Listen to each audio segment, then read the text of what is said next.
Dans les ruelles médiévales de Montpellier, nous allons essayer de percer le secret du Stradivarius chez Yann Poulain, luthier, rue de l'Amandier. Un métier qui fait partie des métiers d'art de Montpellier, véritable richesse du patrimoine humain de notre ville. Nous sommes au 32 rue de l'Amandier.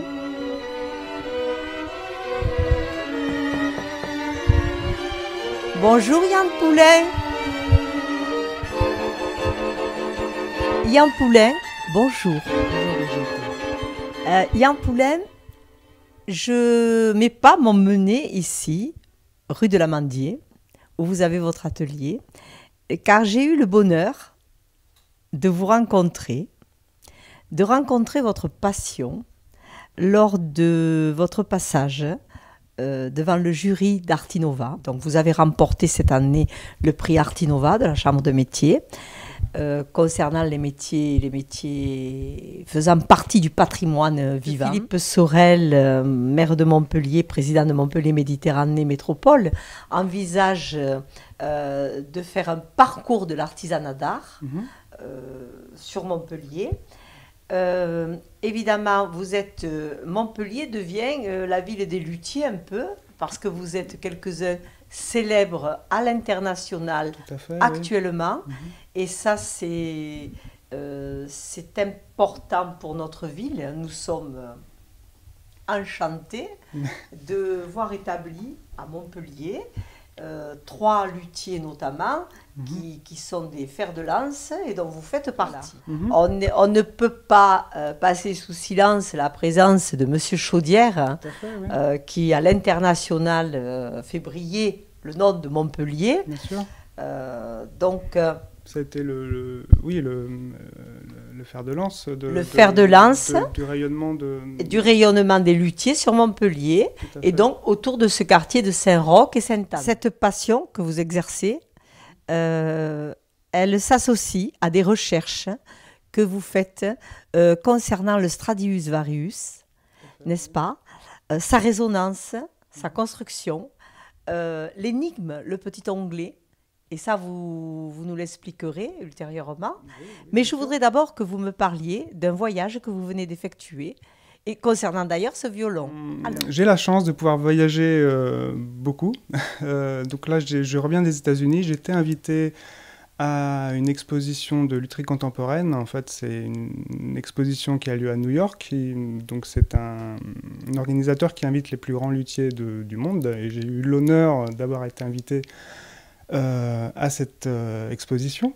Donc j'étais à New York pendant 5 jours et j'en ai profité pour aller ensuite à Washington, parce que là-bas il y a une très belle collection à la bibliothèque du Congrès, où il y a des Stradivarius et des Guarnerius, et j'ai eu l'occasion de les sortir des vitrines et de pouvoir les regarder à la main. Donc c'est très intéressant et très touchant d'avoir des instruments de cet acabit et des instruments si anciens, qui viennent de la Renaissance. Voilà. J'imagine à la main et à la loupe. Vous qui vous destiniez auparavant et tout à fait dans votre prime jeunesse à devenir opticien. Oui, c'est vrai. Oui. J'ai une histoire dans ma famille de travail de précision, qui est l'optique. Mon grand-père est opticien, il était aussi bijoutier avant ça. Donc, il travaillait vraiment avec minutie. J'ai hérité un peu de ce savoir-faire, on va dire.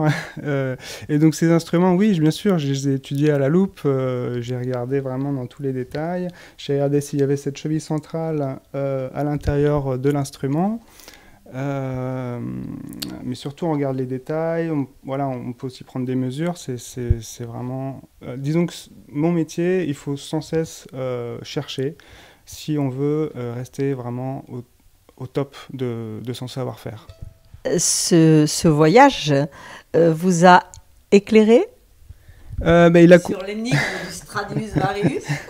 En fait, ça confirme un peu ma théorie, c'est-à-dire que donc il y a cette énigme dans les instruments de la Renaissance, Donc le violon, il a été inventé par Amati en Italie. Et Amati, donc la famille Amati, c'est une grande famille qui a ensuite transmis son savoir-faire à plein d'autres luthiers, dont les Guarnerius. Et dans tous ces violons, en fait, on retrouve donc une petite cheville centrale à l'intérieur du fond, ici. Et cette marque de fabrique, c'est resté une énigme, en fait, jusqu'au XXe siècle. Tous les experts donc savaient que pour authentifier un violon de la Renaissance de Crémone, il fallait rechercher cette cheville, mais ils ne savaient pas à quoi elle servait. Et donc moi, de par ma culture scientifique, j'ai voulu rechercher à quoi servait cette cheville. J'aime pas ne pas avoir de réponse à mes questions. Et donc, ça m'a pris 10 ans et j'ai mis une théorie qui s'avère être actuellement la plus plausible. Voilà. Qui est Alors, je vais vous expliquer dans les détails. En fait, cette cheville centrale, donc c'est vraiment une tête d'épingle qui est collée à l'intérieur du fond. Et en fait, c'est la trace, la marque d'un outil qui servait à... en fait, c'est la marque, c'est vraiment la marque de fabrique de tout un processus de fabrication qui avait place à cette époque. Et c'est en recherchant d'où vient cette trace qu'on arrive à retrouver tout le processus de fabrication de cette époque, sachant qu'à cette époque-là, c'est là où on fabriquait les meilleurs instruments sur la planète. Donc, à l'heure actuelle, le fait de rechercher ce processus-là, ça permet de retrouver cette qualité qu'il y avait lieu avant. Et cette cheville centrale, en fait, donc, si on rentre dans tout le processus de fabrication, elle sert donc c'est la trace d'un outil qui sert à maintenir la table et le fond quand on les sculpte sur l'établi. Mais c'est aussi, dans tout le processus de fabrication, en fait, des anciens, il faut savoir que le violon, c'est un instrument sonore. C'est une sculpture en bois, mais avant tout, c'est un instrument sonore. Et donc, qui dit sonore, en fait, les anciens, ils avaient une façon de fabriquer les choses, ça devait être harmonieux. Harmonieux à la vue et harmonieux aussi à l'oreille.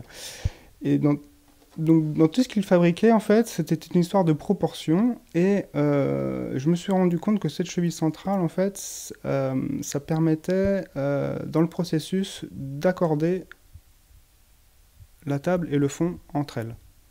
D'accord. D'accord. Et le fait d'accorder, en fait, des morceaux de bois, oui. On sait que quand on doit jouer du violon, il faut l'accorder avant, oui. Pour que ça sonne bien. Et bien, oui. Le fait d'accorder les morceaux de bois à l'intérieur, ça permet de faire sonner encore mieux l'instrument. Et c'est un peu le secret de ces instruments-là. C'est un peu le secret, donc, des Stradivarius.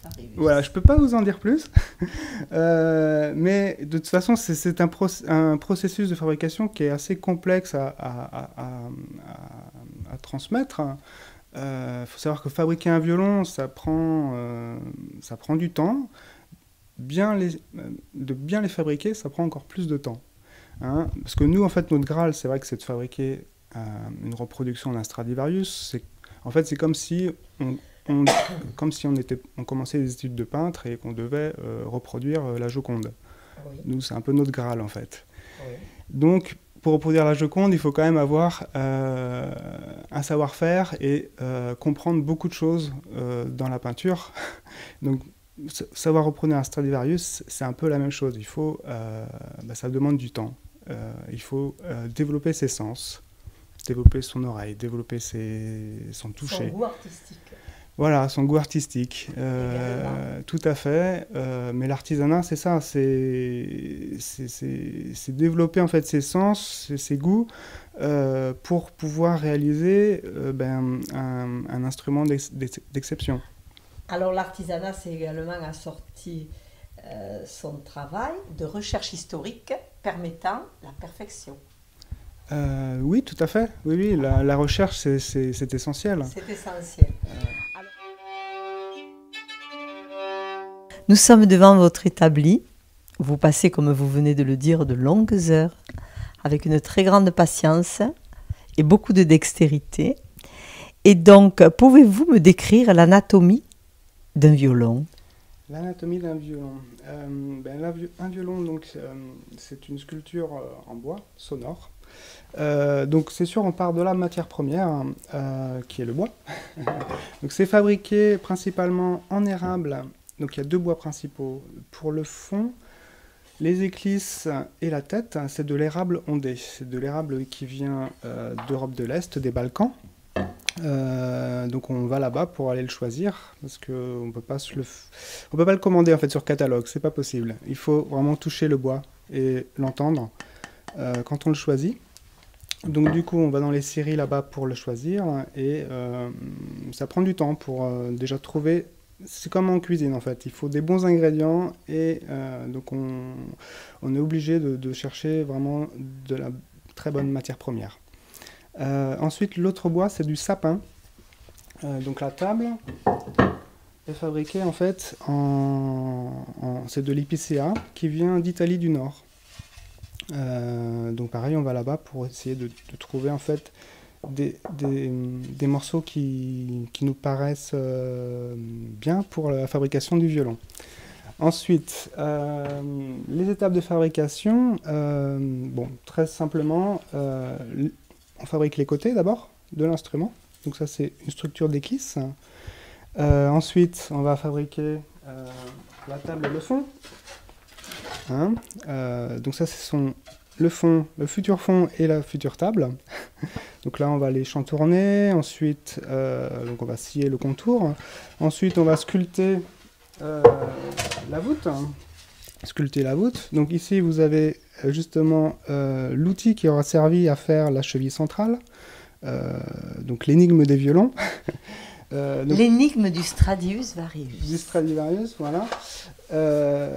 Donc ici, ça c'est une partie du processus, ça sert justement à maintenir la pièce à ébaucher sur l'établi. Donc du coup, là, ensuite, donc, une fois qu'on a fait la voûte, parce que c'est en fait, la particularité du violon, c'est que c'est une sculpture. C'est-à-dire que c'est pas comme une guitare où le fond est tout plat. Ici, c'est voûté. Et oui, c'est la voûte qui fait que l'instrument est résistant dans le temps. Parce qu'il y a beaucoup de tension avec les cordes sur le chevalet. Et donc, du coup, la voûte permet de maintenir cette pression. Faire des teintures, on va faire nos propres teintures aussi. Tout le bois. Alors ça, c'est du bois d'ébène, par exemple, sur la touche. Mais tout ce qui est filet, donc ce sont des bois noirs, ce sont des teintures que l'on fabrique aussi. En fait, on fabrique tout parce qu'on veut être sûr de garantir la perfection de l'instrument. Voilà, il faut... Parce que si on ne peut pas se permettre d'acheter quelque chose de déjà fait, parce que si ça ne va plus, en fait, on est obligé de... Voilà, l'instrument ne va plus sonner. Voilà, et donc réellement, un luthier recherche l'excellence et s'éloigne le plus que possible de la médiocrité. Voilà, oui, c'est vrai, oui. Tout à fait. Mais je voulais remercier Brigitte. Merci d'être venue au sein de mon atelier pour voir la fabrication des violons. Moi, en fait, c'est vrai que je garde une passion de ce métier parce que en fait, on me le dit tous les jours. À chaque fois qu'il y a quelqu'un qui rentre dans mon atelier, il me dit c'est un métier passionnant, vous faites un beau métier. Et c'est vrai que c'est un métier qui nous le rend, en fait. Et l'ensemble de ces métiers est le patrimoine vivant de cette ville. C'est vraiment essentiel, je pense. Et Montpellier a vraiment beaucoup de qualité pour ça. En fait, ces lieux historiques me transmettent cette passion aussi, parce que le violon a été créé à la Renaissance. Et le fait de travailler dans un endroit qui a été créé à la Renaissance, pour moi, c'est vraiment une source d'inspiration. Et donc c'est pour ça que j'ai plaisir à travailler à Montpellier. Merci Yann. Au revoir. Merci chers fidèles internautes. Fidèles internautes pour la chronique de Brigitte. J'espère que nous vous avons comblé avec cette visite chez notre luthier qui fait partie des métiers d'art de Montpellier, de ce patrimoine vivant qu'il faut absolument conserver. Cette transmission du geste. Je vous remercie, au revoir et à la prochaine visite d'un métier d'art, patrimoine vivant de Montpellier.